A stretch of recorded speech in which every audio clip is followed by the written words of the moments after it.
पाठ 35 संवाद लेखन डायलॉग राइटिंग।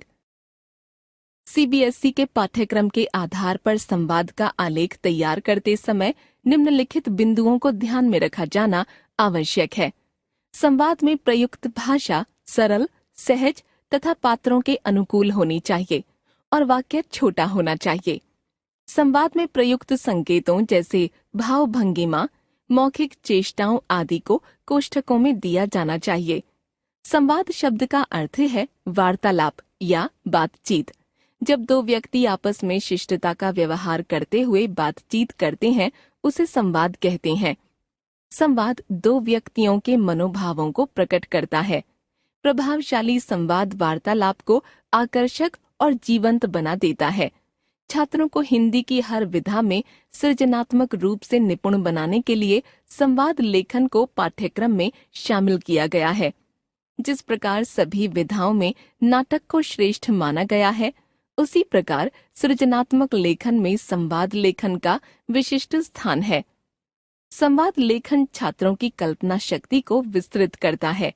संवाद लेखन में निपुणता प्राप्त करने के लिए निम्नलिखित बातों का विशेष ध्यान रखना चाहिए। संवाद के विषय को समझकर उससे संबंधित जानकारी संकेत बिंदु के रूप में उत्तर पुस्तिका की बाईं ओर वाले कॉलम में लिख लेनी चाहिए। संवाद किनके बीच हो रहा है, उनकी अवस्था को समझकर तदनुरूप भाषा शैली का चुनाव करना चाहिए। संवाद की भाषा सरल, रोचक व स्वाभाविक हो। संवाद में बलाघात और अनुतान का ध्यान रखते हुए सहज प्रस्तुति होनी चाहिए।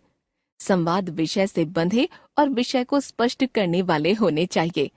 यहाँ छात्रों के अभ्यासार्थ संवाद लेखन के कुछ उदाहरण दिए जा रहे हैं। प्लास्टिक की थैलियों का प्रयोग रोकने के लिए ललित और माधुरी के मध्य हुआ संवाद। ललित: अरे माधुरी, इस थैले में क्या ला रही हो? माधुरी: घर का कुछ सामान है, जैसे ब्रेड, बेसन, चने की दाल आदि। तुम कब से ये थैला लेकर सामान लाने लगी हो? हमारे विद्यालय में एक कार्यशाला का आयोजन किया गया था, जिसका विषय था प्लास्टिक का जहर। मैंने भी उसमें भाग लिया था। बहुत अच्छा, मुझे भी बताओ कार्यशाला के विषय में। विस्तार से समझा पाना तो इस समय नामुमकिन है।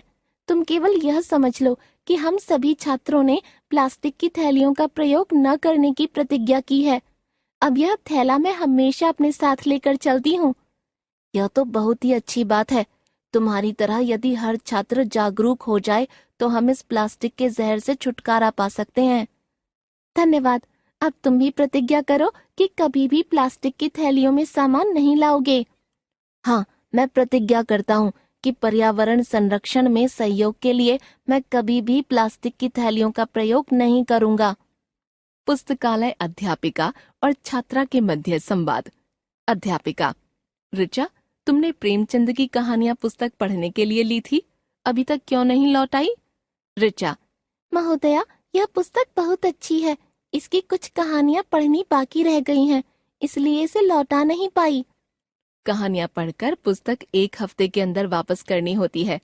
1 हफ्ते से ज्यादा रखने पर जुर्माना देना होगा। मैडम, मैं कल याद से वह पुस्तक वापस कर दूंगी, कृपया जुर्माना न लगाएं। बेटा, ये नियम पालन अनिवार्यता के लिए है। तुम्हें पुस्तक आज वापस करनी थी पर नहीं की, इसलिए कल 1 रुपया जुर्माने के साथ पुस्तक लौटाना जरूरी है। ठीक है मैडम, मैं कल पुस्तक और 1 रुपया जुर्माना दे दूंगी। याद रखना, यह जुर्माना आपसे समय पालन और अनुशासन के लिए लिया जा रहा है, दंडित करने के लिए नहीं। जी मैडम।